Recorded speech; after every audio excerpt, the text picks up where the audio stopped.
22페이지입니다. 한 절씩 기도하겠습니다.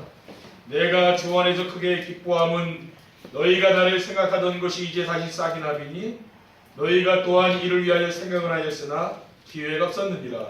내가 궁핍함으로 말하는 것이 아니라 어떠한 형편에든지 나는 자족하기를 좋아하노니 나는 비천의 철줄도 알고 풍부의 철줄도 알아. 모든 일 곧 배부름과 배고픔과 풍부와 궁핍에도 철줄하는 일체의 비결을 배웠노라. 내게 능력 주시는 자 안에서 내가 모든 것을 할 수 있느니라. 아멘. 오늘은 세 가지 틀이 바뀌는 전도자의 삶이라는 제목으로 하나님 말씀을 전하도록 하겠습니다. 할렐루야.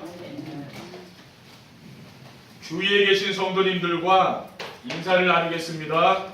전도자의 삶으로 세상에 소금과 빛이 됩시다. 전도자의 삶으로 세상에 소금과 빛이 됩시다. 전도자의 삶으로 세상에 소금과 빛이 되는 교회를 만듭시다. 전도자의 삶으로 세상과 소금과 빛이 되는 교회를 만듭시다. 전도자의 삶은 말씀을 따라가며 말씀 성취의 축복을 누리면서 하는 것입니다. 여러분들이 이 말씀을 따라가시다 보면은요, 말씀이 내 마음에 와서 이제 담기게 되는 거죠. 성경을 읽어도 늘 읽는 거지만은 그 말씀이 내게 마음에 담길 때가 있는 겁니다. 여러분이 예배 시간에 받은 말씀이 중요한 거죠. 왜냐하면 하나님은 예배 시간에 선포된 말씀으로 우리에게 응답을 주시고 우리의 삶을 인도해 주시기 때문입니다. 그래서 저는 제 마음대로 말씀을 전하지 않고 하나님이 주신 말씀을 받아 전달합니다. 그래서 화요 집회 지금 메시지 그 흐름을 이제 따라가고 있거든요. 제가 받은 말씀은 세 가지 틀을 바꿔주라입니다. 그래서 말씀의 제목이 세 가지 틀이 바뀌는 전도자의 삶입니다. 저는 전도자의 삶을 통해서 세 가지 틀이 바뀌는 것을 보게 되었습니다. 세 가지 틀이 바뀌면 정말로 인생이 행복해집니다. 그래서 오전 예배 시간에 세 가지 틀이 바뀌는, 완전히 바뀌는 행복이라는 메시지를 전하게 되었고, 오예배 시간에는 세 가지 틀이 바뀌는 전도자의 삶을 전하게 된 겁니다. 우리 성도님들이 강단의 말씀을 하나님의 말씀으로 믿고 따라가면은 저와 같이 세 가지 틀이 바뀌고 행복한 성도들이 될 줄 믿습니다.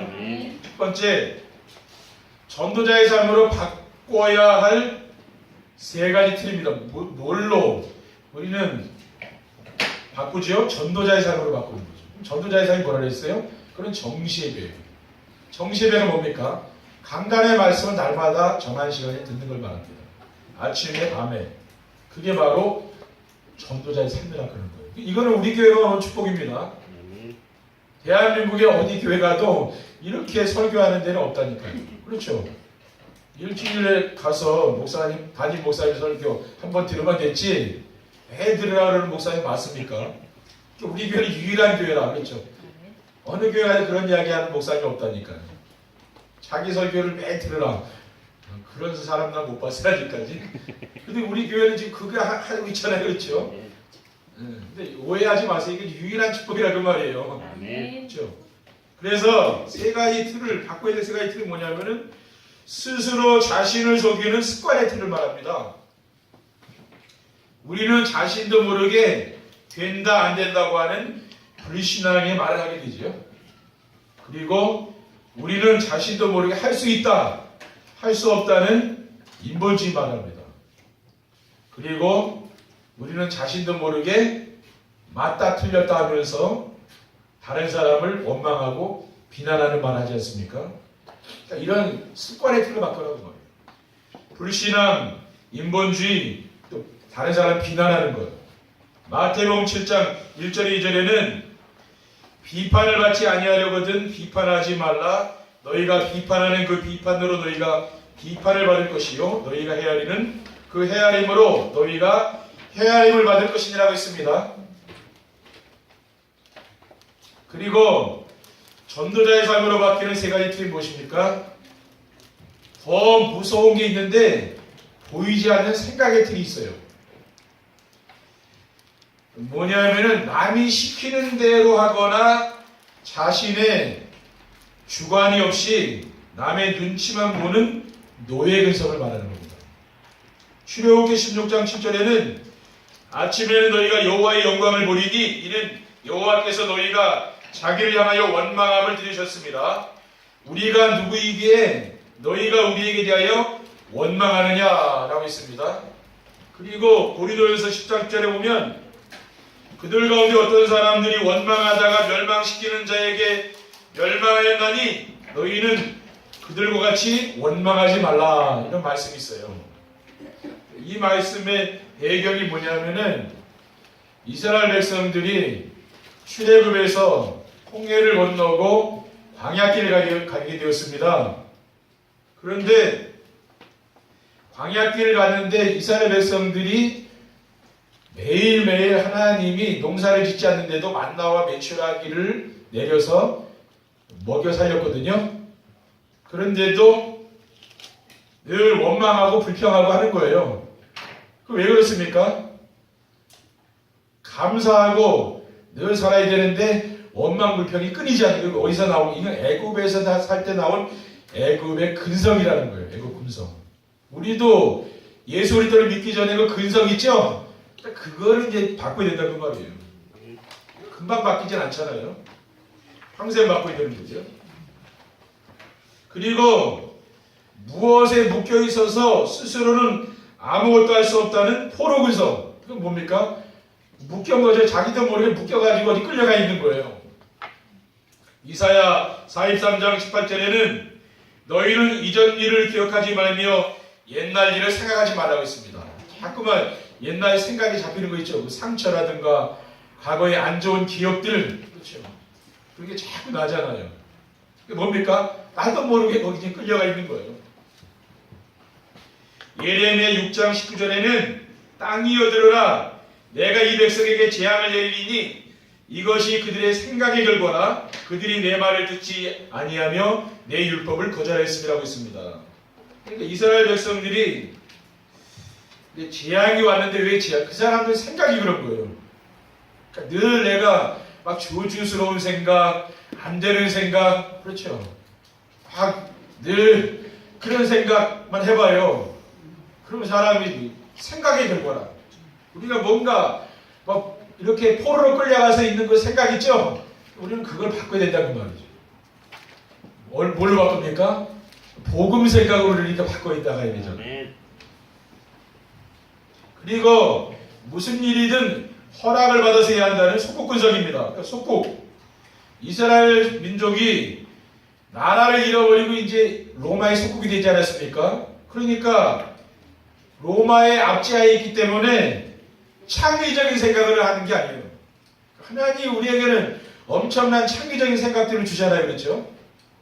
근데 이거는 내 생각은 버리고 뭡니까? 다른 사람 생각을 따라가는 거예요 또. 그러니까 불신자는 뭡니까? 자기 생각을 버리고 무당이 한마디에 쥐면 그걸 평생 잡고 가는 사람도 있거든요.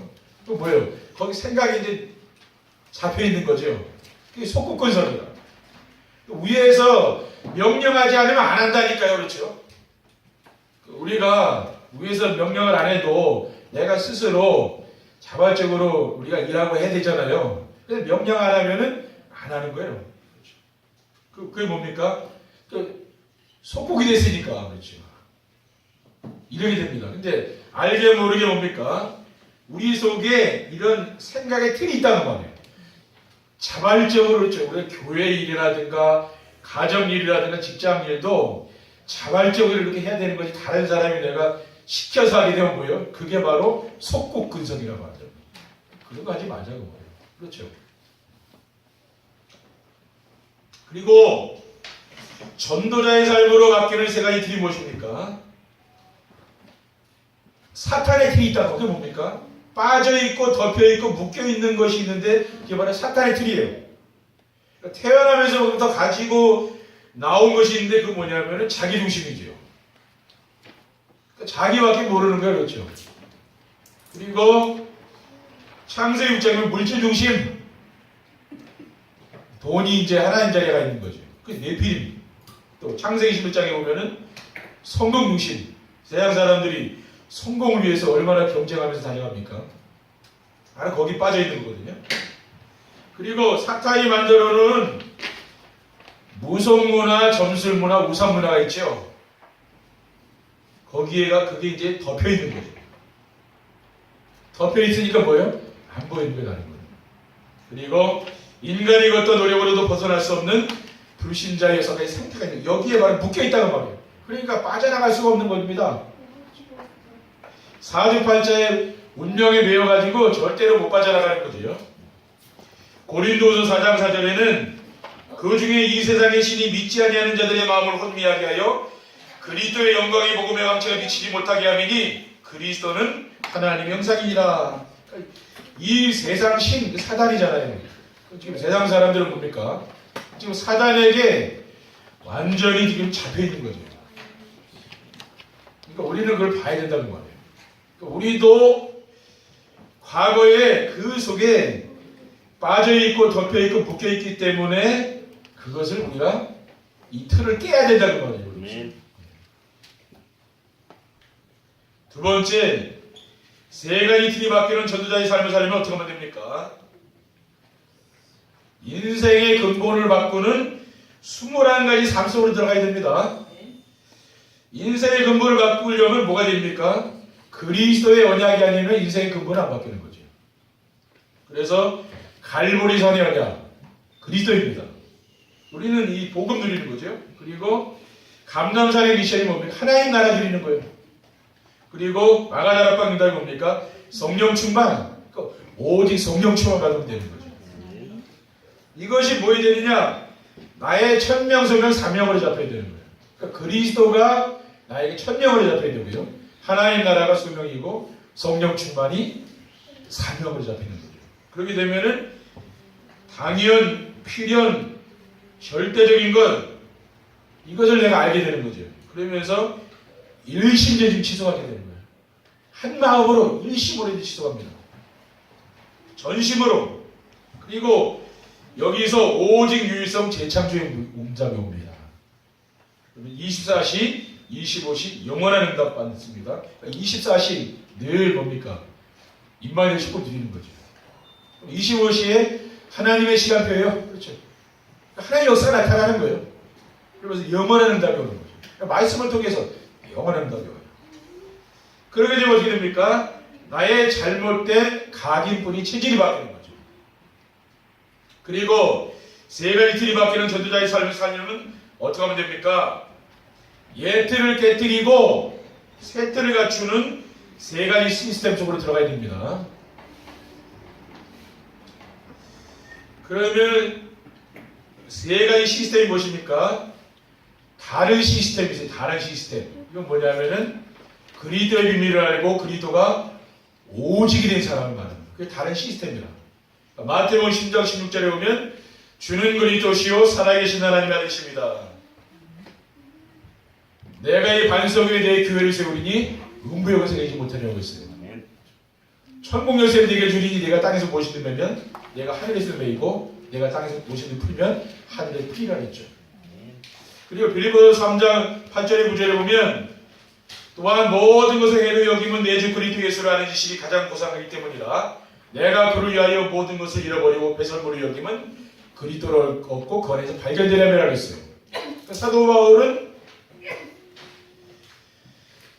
세상의 모든 것을 배설물로 여긴다 했거든요. 그리고 나는 그리스도 안에서 발견되길 원한다고 했어요. 그리고 사도행전 1장 14절에 보면 여자들과 예수의 어머니 마리아와 예수의 아들과도 마음을 같이 오르지 기도에 힘쓰더라. 그러니까 이 마가다락방에 모인 120명의 성도들 이런 사람 어떤 사람입니까? 그리스도가 오직이 된 사람이죠. 그러니까 세상에 어떤 것도 두렵지 않은 거죠. 죽음도 두렵지 않은 겁니다. 그리고 단독 시스템이 있는데요. 단독 시스템은 그리스도가 오직이 된 사람에게만 보이는 절대 제자입니다. 그러니까 그리스도가 오직이 된 사람에게만 이런 제자가 보이는 거죠. 절대 제자는 어떤 사람입니까? 죽음을 두려워하지 않는 사람입니다. 여러분이 그리스도가 오직이 되면은요, 죽음을 두려워하지 않게 되는 거죠. 사도행전 20장 24절에 보면 내가 달려갈 길과 주 예수께 받은 사명 곧 하나님의 은혜의 복음을 증언하는 일을 마치려면은 나의 생명조차 조금도 귀한 것을 여기지 아니하노라. 그러니까 사도 바울은 뭐예요? 이 복음 전하는 일을 위해서는 복음 누리고 복음 전하는 일을 위해서는 나의 생명도 나는 귀한 게 아니다. 그렇죠. 그럼 자기 죽음도 이제 두렵지 않은 거예요. 그렇죠. 성경에 나오는 모든 이런 인물들이요, 이런 신앙의 우인들을 보면은 죽음을 두려워하지 않았어요. 세상 사람들이 제일 두려워하는 게 뭡니까? 죽을까봐 그렇죠. 그걸 제일 두려워하거든요. 근데 신앙의 우인들을 보면은 죽음을 두려워하지 않았다. 그게 다른 거거든요. 그러니까 세상을 살리고 이길 수가 있는 거죠. 왜? 죽음을 두려워하지 않으니까. 하나님이 이 고백을 한 사도 바울은 누구한테 붙였습니까? 아나니아라는 제자를 붙였잖아요. 그러니까 아나니아가 뭡니까? 그리스도가 오직이 되니까 하나님이 거기에 제자를 붙인다는 말이죠. 하나님은 여러분이 뭘 하길 원합니까? 복음이 오직이 되길 원한다. 그걸 아셔야 돼요. 그렇죠? 그게 하나님이 여러분에게 원하는 소원이라니까요. 우리는 막 열심히 살고 열심히 하면 된다고 하는데 하나님이 여러분에게 원하시는 게 뭔가 질문해 보셔야 된다고 말이에요. 하나님, 나에게 원하는 게 뭡니까? 그러면 주님이 뭡니까? 그리스도가 오직이 되길 원한다. 그거 말씀을 하신다니까요. 사도행전 16장 14절에 보면 빌립보의 산업인이 루디아, 또 사도행전 17장 6절에 보면 데살로니가의 야손, 또 사도행전 18장 1절에 4절에 보면 고린도 지역의 브리스길라 아굴라 부부 있죠. 이런 사람을 하나님이 사도 바울에게 붙였습니다. 이런 제자를, 그 지역 살릴 제자를요, 하나님 세계복음할 그러한 절대 제자를 하나님이 바울에게 붙였다고 말합니다. 그렇죠. 그리고 제3의 시스템이 있습니다. 제3의 시스템이 무엇입니까? 절대 제자들만 들어갈 수 있는 사마리아와 같은 절대 시스템입니다. 그러니까 유대인들이 아무도 들어가지 않는 곳, 그렇죠. 유대인이 이렇게 많은데 어느 누구도 안 가는 데가 사마리아예요. 근데 거기 누가 갔습니까? 빌립 집사가 갔다는 거예요. 이 사람이 들어가서 그 흑암현장의 복음을 전하지 않았습니까? 또 대역사가 일어났죠. 사도행전 8장 7절 8절에 보면 많은 사람이 붙었던 더러운 귀신들이 나가고 또 많은 중풍병자와 못 걷는 사람이 나오니 그 성에 큰 기쁨이 있더라. 그러니까 우리가 이 절대 시스템, 그렇죠.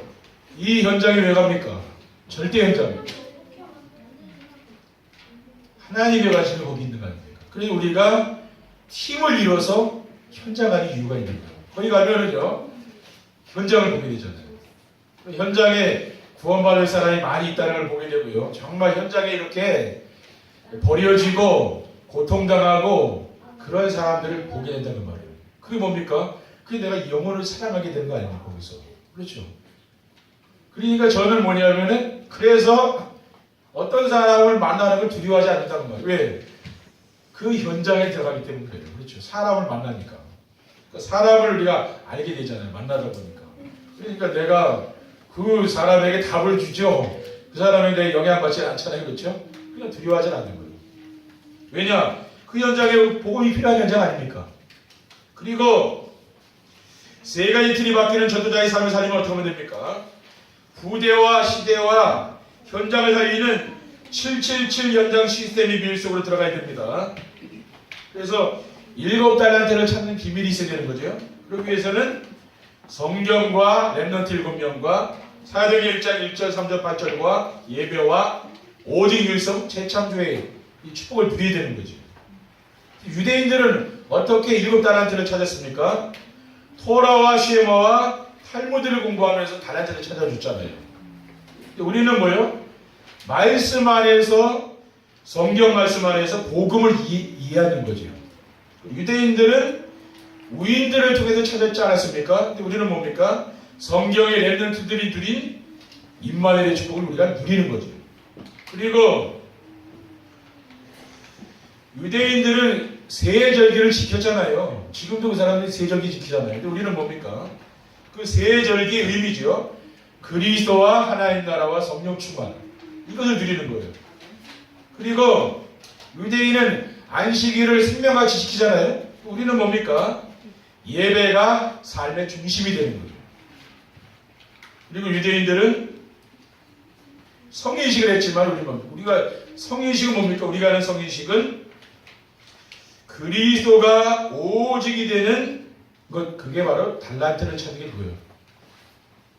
그리스도가 오직이 되는 거죠. 유대인들은 성인식을 통해서 달란트를 찾아줬잖아요. 우리는 그리스도가 오직이 되는 거라. 그게 바로 달란트라고 말해요. 그리고 유대인들은 사명식을 하지 않았습니까? 우리는 뭐예요? 이 사명식이 유일성의 연달입니다. 그래서 하나님의 나라를 기다리는 거죠. 그리스도가 오직이 된 사람은 하나님 나라가 임하지 않습니까? 또 그러면서 우리는 파송식을 하는 겁니다. 파송식은 뭡니까? 재창조의 역사를 보는 거죠. 그래서 오직 성령 충만 받으면 증인 되는 거 아니에요. 그게 바로 파송식이라고 하죠. 그리고 우리는 뭡니까? 성인식과 사명식과 파송식을 우리가 렘넌트를 해줘야 되는 거죠. 성인식, 우리 렘넌트들이 그리스도가 오직이 되도록 앞으로요 성인식을 요들에게 해줘야 된다고 말해요. 그리고 뭘 해줘야 되냐면은 사명식도 해줘야 되고, 그 다음에 파송식, 또 결혼이나 직장 가기 전에는 아이들이 파송식 해주고, 대학 갈 때는 뭐요? 사명식을 해줘야 되는 거죠. 그걸 우리가 이제 해줘야 됩니다. 그리고 7 전도 현장은 뭡니까? 복지 현장, NGO 현장, 위자립 현장, 문화 현장, 난민 현장, 다민족 현장, 힐링 현장. 그렇죠. 우리 주변에 이렇게 외국인이라든가 이런 사람이 보이면은 그런 사람에게 관심을 가지고 내가 말도 시키고 이렇게 하면서 뭡니까? 그게 우리의 7 현장이에요. 그렇죠. 얼마든지 우리가 영안을 열고 살다 보면은요, 그런 만남이라는 게 있잖아요. 억지로 할 건 없고, 만남이 이루어질 때 그 사람들을 관심을 보이면 되는 거죠. 하나님의 계획이 있다면은 그 사람이 복음받을 거 아닙니까? 그리고 7 지역 현장이 무엇입니까? TCK, 제3문화권의 사람들이지요. 또 난민, NCK, 문화 혜택을 전혀 못 받는 사람들이 많이 있잖아요. 또 버려진 곳에 있는 사람들, 고위층과 연예인들이 있죠. 연예인들 막 자살하고 그러잖아요. 버려져 있는 곳이라. 또 사각지대, 청소년 범죄, 또 재앙지대인 중독자들이 있죠. 또 미래지대, 여기에 우리가 올해는 방향을 맞추는 거예요. 그렇죠? 전도의 방향을 맞춰서 이 방향으로 우리가 뭔가 전도하는 겁니다. 올해는요. 이렇게 하게 되면 어떻게 됩니까? 3가지 틀이 바뀐다고 말이죠. 그러니까 우리가 틀을 바꿔야 된다고 말이에요. 여러분이 말씀에 따라가시다 보면은 응답이 온다니까요. 왜? 이 말씀 따라서 하나님이 항상 응답을 주게 돼 있거든요. 그리고 말씀대로 우리는 살아가면 되는 거죠. 3번째, 3가지 틀이 바뀌는 전도자의 삶을 살게 되면 어떻게 됩니까? 사람들의 말에 흔들리거나 상처를 받지 않습니다. 정말 혼자서 기도가 되어지고 찾아오는 전도가 되어지며 또 말씀에서 모든 응답을 찾고 하나님의 나라를 누리게 되면은 어떻게 됩니까? 이 3가지 틀이 바뀌는 거죠. 여러분이 틀이 바뀐다니까요. 그러면서 인생이 보람이 있고 가치가 있죠. 그럼 자존감이 높아지는 거예요. 그리고 내가 행복하게 되죠. 그러니까 시험이 잘 안 오는 거예요. 그때부터는. 시험 당할 수 있는 일인데도 시험 당하지 않는 거예요. 그리고 인간관계 때문에 자꾸 매이고 그런 게 없어지는 거죠. 그러니까 평안하고 자유스럽게 되는 거예요. 복음은 우리를 자유케 하니까. 그러니까 자꾸 매인 이런 사슬이요. 자꾸 풀려지는 거죠. 그러니 인생이 행복한 거예요. 자꾸 매이질 않으니까. 그렇죠? 그러니까 상처도 잘 안 받는 거죠. 그리고 세 가지 틀이 바뀌는 전도자의 삶을 살기는 어떻게 됩니까? 사람들과 갈등이나 경쟁을 하지 않고 이해하고 도와줍니다. 나 중심, 물질 중심, 성공 중심의 삶이 오직 그리스도 하나님 나라와 성령 충만을 누리는 삶이 되기 때문에 다른 사람을 용서하고 수용하고 추월할 수 있는 그런 힘이 있는 거죠. 왜? 복음 누리니까 이게 바뀌는 거예요. 그러면서 다른 사람은 어렵다고 하는데 그 어려운 환경을 내가 이길 수 있는 힘이 있는 거죠. 오늘 본문 말씀이 뭐라 했습니까? 내가 주 안에서 크게 기뻐함은 너희가 나를 생각하는 것이 이제 다시 싹이 나리니 너희가 또한 이를 위하여 생각은 하였으나 기회가 없었느니라. 내가 궁핍함으로 말하는 것이 아니니라. 어떠한 형편이든지 나는 자족하기를 배웠다고 했습니다.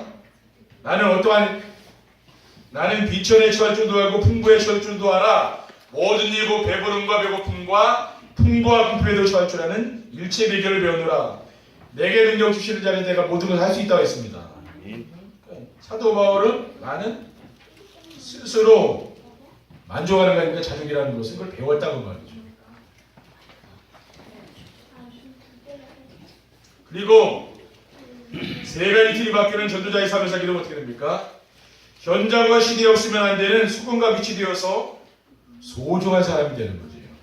그래서 하나님이 아브라함에 나타나셔서 뭐라고 했습니까? 내가 너로 큰 민족을 이루고 내게 복을 주어 내 이름을 창대하게 하리니 너는 복이 될지라. 네가 바로 복의 근원이라고 그러죠. 여러분이 복덩어리라고 말하십니까? 그러니까 나를 알아야 되는 거죠. 너로 말미암아 땅의 모든 족속이 복을 받을 것이라고 했어요.